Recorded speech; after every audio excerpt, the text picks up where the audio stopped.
Tout commence par un murmure, une blague faite à vos dépens, un changement subtil de ton dans la pièce, un regard un peu trop long, un sourire qui cache quelque chose de plus sombre. Et la plupart des gens l'ignorent. Ils passent à autre chose.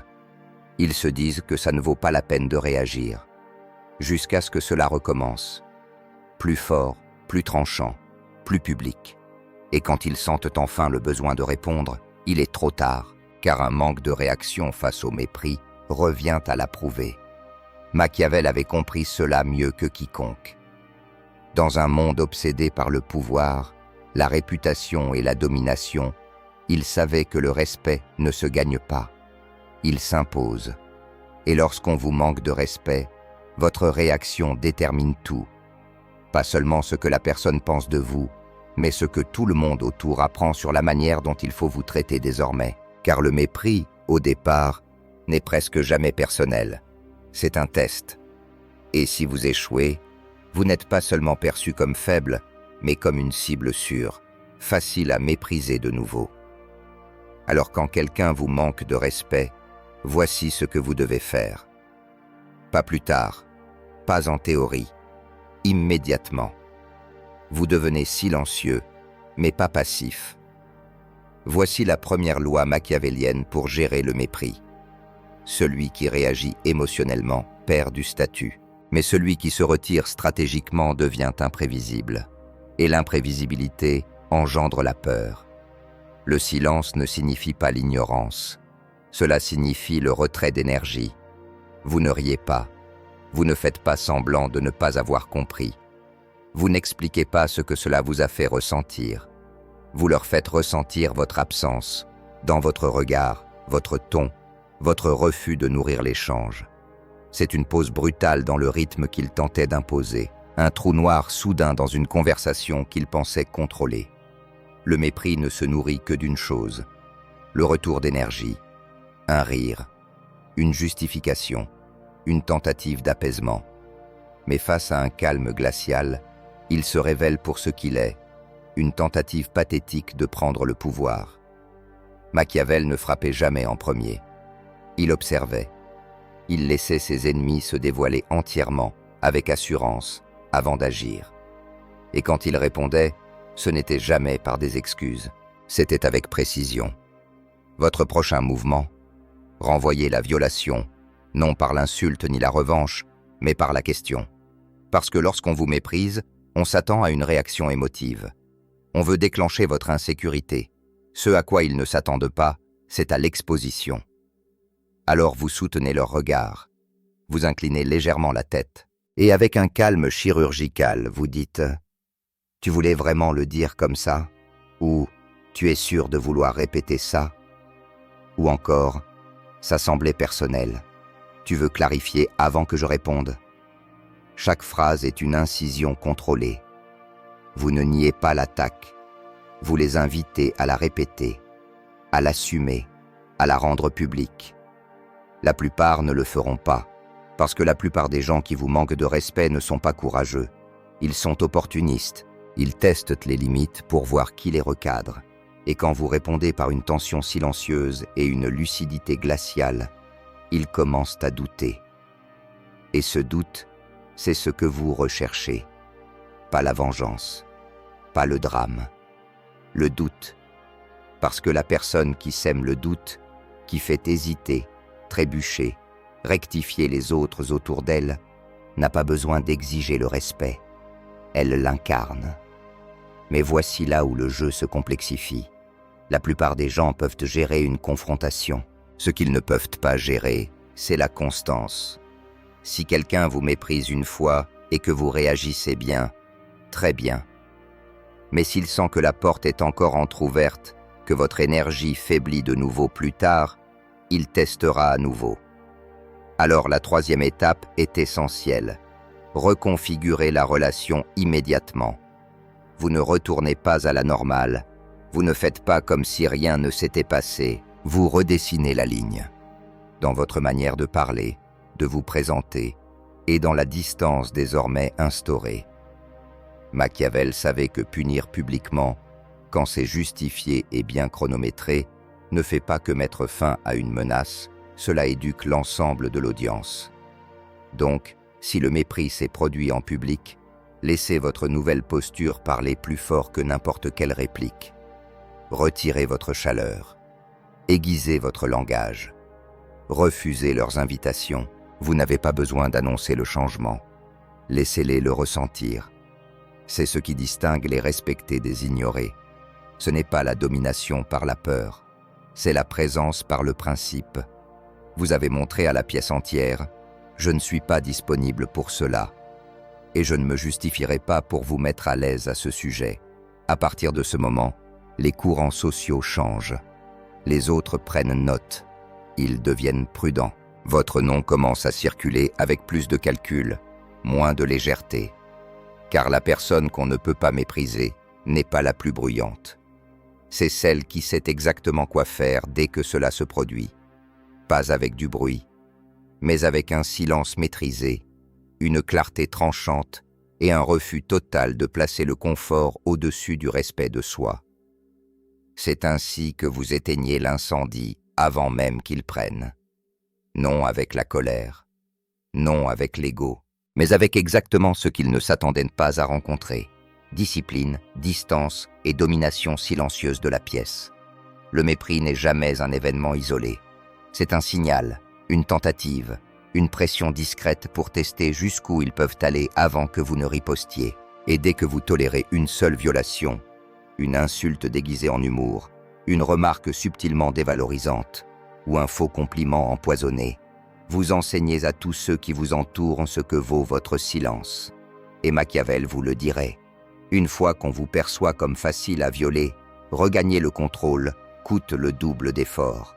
C'est pourquoi l'après est tout aussi important que la première confrontation, car les gens testeront de nouveau vos limites, mais de manière plus insidieuse, plus subtile. Ils feront une nouvelle blague, cette fois avec un sourire. Ils vous excluront d'une décision, puis parleront d'un simple oubli. Ils glisseront un commentaire passif, observant votre visage à la recherche d'une hésitation, même infime. C'est là que vous jouez votre deuxième carte. Vous renforcez le cadre par une conséquence disproportionnée. La philosophie de Machiavel ne reposait pas sur l'équité, elle reposait sur l'efficacité. Et il avait compris quelque chose que peu de gens acceptent aujourd'hui. Si la punition est équivalente à l'offense, elle est oubliable. Mais si elle est plus grande, elle devient inoubliable. Vous ne réagissez pas avec émotion. Vous envoyez un message. Tu n'auras pas deux fois l'occasion de jouer avec moi. Alors, lorsqu'ils franchissent à nouveau la ligne, vous devenez plus froid, pas plus bruyant. Si l'offense était publique, la réponse le sera aussi, mais de façon stratégique, sans insulte, par le rejet chirurgical. Ils lancent un commentaire, vous marquez une pause, les regardez dans les yeux, puis vous adressez au reste du groupe. Ils vous posent une question, vous répondez par un mot, puis détournez l'attention. Ils tentent de retrouver votre chaleur. Vous leur donnez l'équivalent social d'une porte fermée, poli, formel, distant. Ce n'est pas de l'agressivité, c'est du retrait. Vous ne cherchez pas à les écraser. Vous montrez quelque chose de bien plus glaçant. Ils ont perdu l'accès. Et c'est ce qui blesse le plus les gens. Pas d'être insultés, mais d'être ignorés par quelqu'un qui les reconnaissait autrefois. C'est ici que la plupart échouent. Ils veulent être aimés. Ils veulent apaiser. Ils croient que se montrer magnanime leur attirera l'admiration. Machiavel en rirait. Car le respect ne se gagne pas par le pardon. Il se gagne par des conséquences calculées, livrées dans le silence, non dans la colère. Et voici où commence votre véritable pouvoir. Les gens vous observent, toujours. Ils ont vu l'acte de mépris. Ils ont vu votre réaction. Et maintenant, ils veulent savoir si vous allez maintenir votre posture ou si vous avez simplement fait semblant. C'est votre moment, l'opportunité de remodeler votre image. Car l'image, selon Machiavel, est plus puissante que la vérité. Et votre image après conflit devient soit votre armure, soit votre exposition. Vous voulez que votre silence soit perçu ainsi. il ne tolère pas ça, ou elle ne répond pas à l'irrespect, ou encore tu n'as qu'une chance avec eux. Lorsque votre nom commence à porter ces associations, tout change. Les gens deviennent prudents, ils ne plaisantent plus à votre sujet. Ils vous présentent aux autres avec des termes comme sérieux, tranchant, intense. C'est votre nouveau pouvoir. Vous ne l'avez pas réclamé, vous l'avez construit. Réponse chirurgicale après réponse chirurgicale. Mais il y a une couche de plus profonde, plus difficile à maîtriser. Certaines personnes ne s'arrêtent pas. La honte publique ne les touche pas. Elles se moquent de l'approbation. Ce qu'elles veulent, c'est votre réaction. Elles se nourrissent de la déstabilisation des autres, de la provocation pour le sport. Et face à quelqu'un comme vous, elles ne se calment pas. Elles montent d'un cran ou s'effacent complètement. S'ils montent d'un cran, c'est le signal pour votre troisième niveau de réponse. Retournez leur mépris contre eux. Vous n'escaladez pas émotionnellement, vous escaladez socialement. S'ils ont de l'influence, une réputation ou un rôle, utilisez-le contre eux avec une précision chirurgicale. Faites de leur comportement une arme, subtilement ou ouvertement, mais toujours avec contrôle. Par exemple, vous pouvez dire « intéressant comme blague ». Tu l'utilises aussi au travail ? Ou « si tu parles ainsi à tes amis, j'ose pas imaginer comment tu parles aux inconnus ». Ou encore « je suis surpris que tu aies osé dire ça à voix haute ». Vous ne discutez pas, vous les éclairez. Vous leur faites porter leurs propres mots devant les autres. Et là, leur confiance commence à se faner. Non pas parce que vous les avez écrasés, mais parce que vous avez rappelé à tous ce qu'ils sont vraiment. Petits, bruyants, incertains. C'est cela, la puissance de la riposte machiavélienne. Elle n'est jamais bruyante, jamais précipitée. Elle est mesurée, ciblée, exécutée, avec un calme tel que l'autre ne se rend même pas compte de l'étendue de sa défaite. Et le plus beau, vous restez calme, vous gardez la pause, vous laissez flotter l'irrespect dans l'air, puis vous le condensez en quelque chose qu'ils devront porter désormais. C'est ainsi que vous bâtissez votre pouvoir dans le silence, non pas en refusant simplement de réagir, mais en transformant chaque acte de mépris en un pas de plus vers leur propre exposition. Et ce faisant, vous n'aurez plus jamais à courir après le respect, car désormais, tout le monde sait. Vous ne discutez pas, vous n'expliquez pas, vous ne tolérez pas. Vous mettez fin, calmement, chirurgicalement, définitivement. Ce que la plupart des gens ne comprennent pas, c'est que le mépris ne prospère pas grâce à l'audace, mais grâce à la sécurité. Pas leur sécurité physique, non, leur sécurité psychologique. Ils se permettent de vous insulter parce qu'ils pensent que vous ne réagirez pas.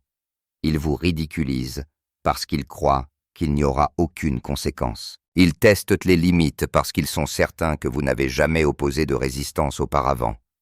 C'est ça, le carburant de la plupart des comportements irrespectueux, la certitude que vous ne ferez rien. Mais Machiavel, lui, savait autre chose. Il avait compris que le pouvoir ne réside pas dans la fréquence des coups portés, mais dans l'idée que vous pourriez frapper, à tout moment, de manière totalement imprévisible, et que personne ne pourrait le contenir. C'est cela, le niveau supérieur. Vous devenez une menace, sans jamais avoir à menacer. Vous n'avez pas besoin de dire un mot. Il suffit que vous deveniez impossible à lire. Dorénavant, quand quelqu'un vous manque de respect et que vous avez déjà clairement défini vos limites, votre objectif n'est plus de vous faire aimer. C'est de les rendre incertains, pas effrayés, pas intimidés, juste incertains. Est-ce que je suis allé trop loin ? Pourquoi il reste silencieux ? Qu'est-ce qu'elle pense à ce moment-là ? Pourquoi n'a-t-il pas réagi comme la dernière fois ? Cette incertitude devient votre bouclier, parce qu'une personne qui suscite l'incertitude est une personne qu'on évite. C'est pourquoi Machiavel mettait en garde contre le fait d'être trop transparent, trop prévisible, trop lisible.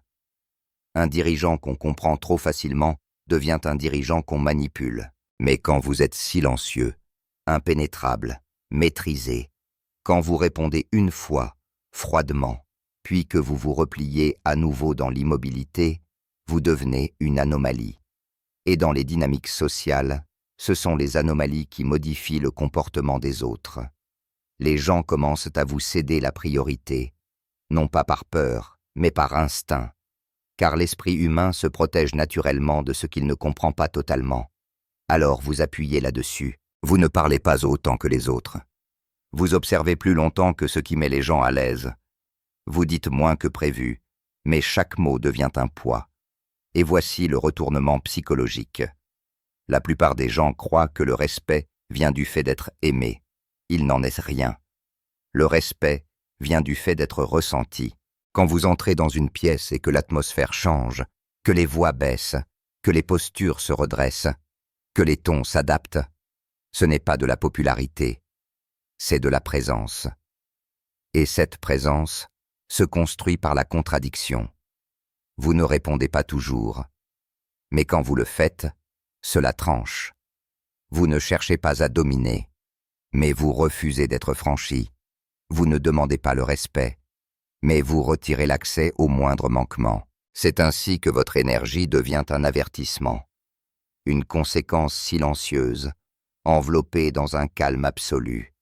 Mais il existe une transformation finale que peu atteignent. Vous arrêtez de traiter le mépris comme quelque chose de personnel. Vous commencez à le voir comme ce qu'il est, de l'information. C'est à ce moment-là que votre mental se sépare du reste. Là où les autres entendent une insulte et ressentent de la douleur, vous entendez un signal. Voilà leur faiblesse. Ils vous raillent. Vous ne bronchez pas, parce que vous voyez à travers eux. Vous identifiez ce qui se cache derrière leur mépris. Insécurité, jalousie, peur, projection, désespoir de contrôler ce qu'ils ne comprennent pas. Et c'est là le renversement final du pouvoir. Quand quelqu'un vous manque de respect, il se dévoile. Ce n'est pas vous qui êtes révélé, c'est lui. Alors vous notez, vous mémorisez, et vous avancez, non pas en pardonnant, mais en calculant. Ont-ils encore accès à vous? Faut-il les isoler, publiquement ou discrètement? Peut-on se servir d'eux pour envoyer un message aux autres? Ou vaut-il mieux les laisser disparaître en silence? Vous ne jouez plus aux échecs émotionnels. Vous orchestrez votre position. Et comme Machiavel l'enseignait, la meilleure position, c'est celle où les autres craignent de franchir vos limites, même en votre absence.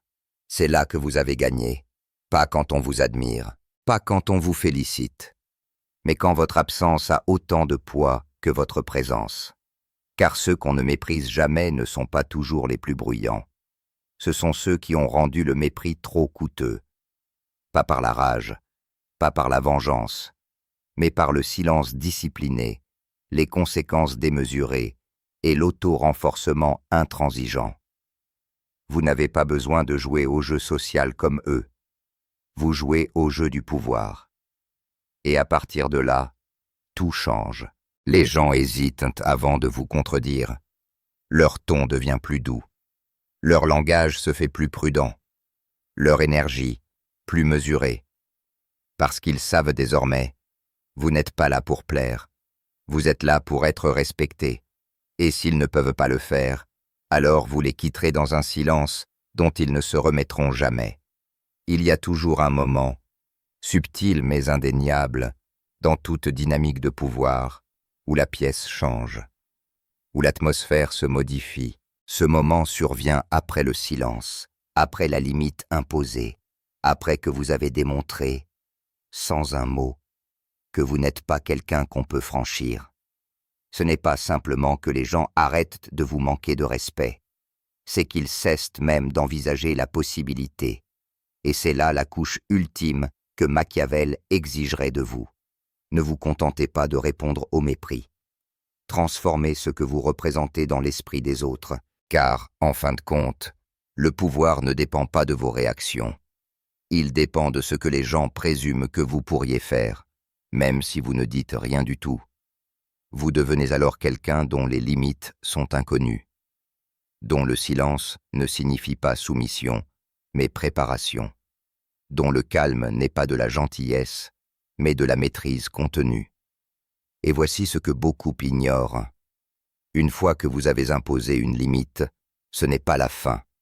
C'est le test de votre réputation, non seulement avec la personne qui vous a manqué de respect, mais avec tous ceux qui ont assisté à la scène, directement ou indirectement. Car dès qu'un affront se produit en public, tout le monde observe. Votre valeur est-elle autorégulée ou dépend-elle de l'audience? Si vous maintenez votre cadre sous pression, sans exploser, sans vous excuser, sans chercher à être compris, ils ressentent quelque chose d'indescriptible, une forme de certitude. Et dans un monde dépendant de l'approbation, la certitude est la chose la plus rare. Cela ne signifie pas devenir froid ou hostile. Cela signifie simplement que votre chaleur devient un choix, et non plus un réflexe. Vous souriez quand vous le décidez. Vous parlez lorsque cela a du poids. Vous n'ouvrez l'accès qu'à ceux qui ont prouvé qu'ils ne le prennent pas pour acquis. C'est ainsi que vous devenez intouchable, non pas par la force physique, mais par la valeur énergétique. Et cette valeur se construit par soustraction. Vous soustrayez quoi? La réactivité, le besoin de plaire, l'explication excessive, la justification de votre présence, et surtout, la tolérance même minimale, ne serait-ce que d'un seul %, au mépris déguisé en plaisanterie. C'est alors que vous commencez à générer une réponse d'un autre niveau. La pièce ralentit quand vous entrez. On ne vous interrompt plus à mi-phrase. On répète vos mots plus tard, parce qu'ils étaient peu nombreux, mais pesés. Vous n'êtes plus quelqu'un qui navigue dans le terrain social. Vous êtes le terrain. Et voici venir la révélation la plus brutale de Machiavel. Les hommes doivent être soit respectés, soit éliminés. En d'autres termes modernes, soit ils comprennent votre valeur, soit ils perdent tout accès à elle. Il ne s'agit pas de vengeance. Il s'agit de conséquences sans drame. Ceux qui vous manquent de respect une fois et ne recommencent jamais ne sont pas un problème. Ce sont des leçons. Mais ceux qui le font de manière répétée, subtile, manipulatrice, ce sont ceux que vous ne corrigez pas. Vous disparaissez de leur monde. Ou pire pour eux, vous vous élevez pendant qu'ils s'effacent, car dans le silence, vous les avez exposés, et dans la distance, vous leur avez rappelé qu'ils n'ont jamais eu d'accès. Ils ont simplement été tolérés. Et une fois cette bascule effectuée, c'est tout votre rapport au monde qui change. Vous n'essayez plus d'être aimé. Vous ne répondez plus aux attaques détournées. Vous ne ressentez plus le besoin de prouver que vous êtes la personne la plus noble. Car vous avez compris ce que Machiavel savait déjà des siècles auparavant. Vous n'avez jamais besoin de défendre ce que vous ne permettez pas qu'on touche. Ils ne peuvent pas vous manquer de respect. S'ils ne peuvent pas vous atteindre, ils ne peuvent pas vous déstabiliser. Si vous n'avez jamais fondé votre stature sur leur validation, ils ne peuvent pas vous provoquer. Si votre silence les pousse à questionner leur propre statut, c'est cela, l'apogée de la domination psychologique.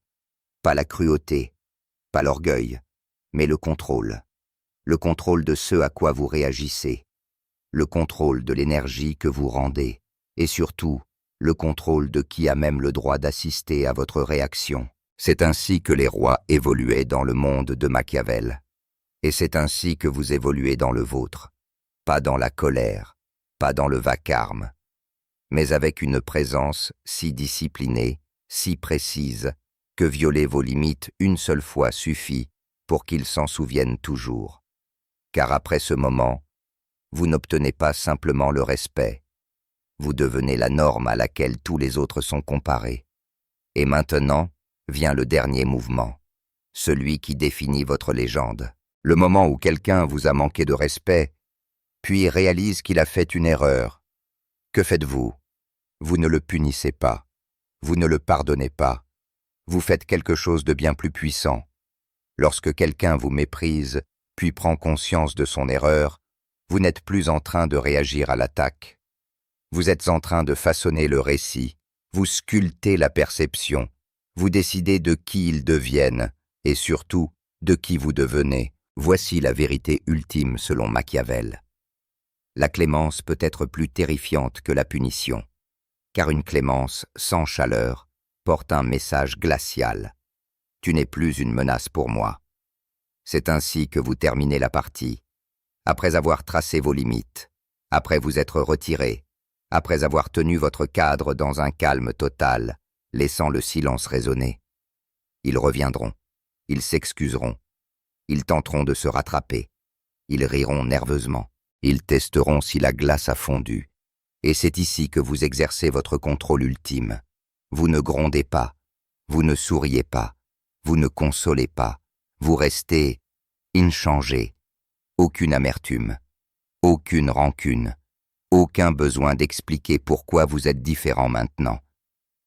Vous les laissez errer dans la nouvelle réalité que vous avez créée. Une réalité où votre regard ne cherche plus leur présence, où votre énergie ne s'ajuste plus à la leur, où ils ne sont plus une variable de votre univers, mais une ombre qui y dérive.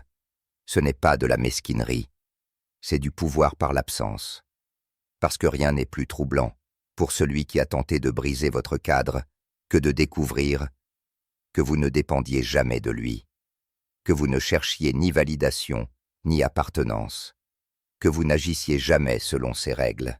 C'est là la coupure finale, quand il comprend que non seulement son mépris n'a pas réussi à vous atteindre, mais qu'il vous a élevé. Il vous a rendu plus affûté, plus respecté, plus distant, et finalement, intouchable. Voici le rôle que Machiavel vous confierait.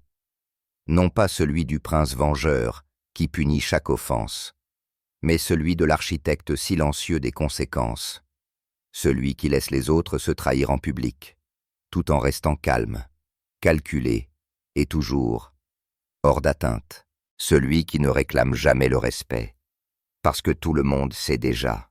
Cette erreur-là, on ne l'a fait qu'une seule fois, et après cela, quelque chose d'étrange commence à se produire. Votre nom circule en chuchotement, non pas à cause de drame, mais à cause de votre retenue.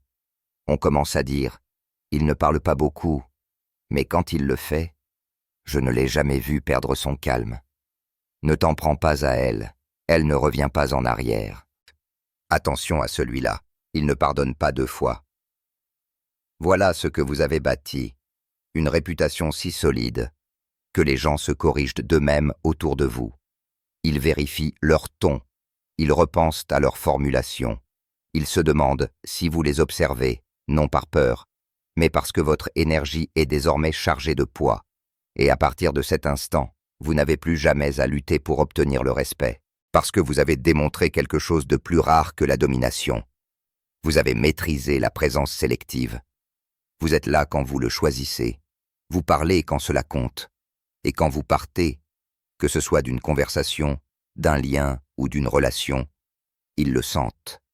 Parce que celui qu'on ne peut pas mépriser, ce n'est pas le plus bruyant dans la pièce, c'est celui dont l'attention n'est plus garantie. Alors, laissez-les parler, laissez-les deviner, laissez-les se demander ce que vous ferez ensuite. Car ils savent déjà, s'ils franchissent la ligne, vous n'expliquerez pas, vous ne vous battrez pas, vous ne reviendrez pas, vous disparaîtrez. Et ce silence résonnera bien plus fort que n'importe quelle riposte, pour toujours.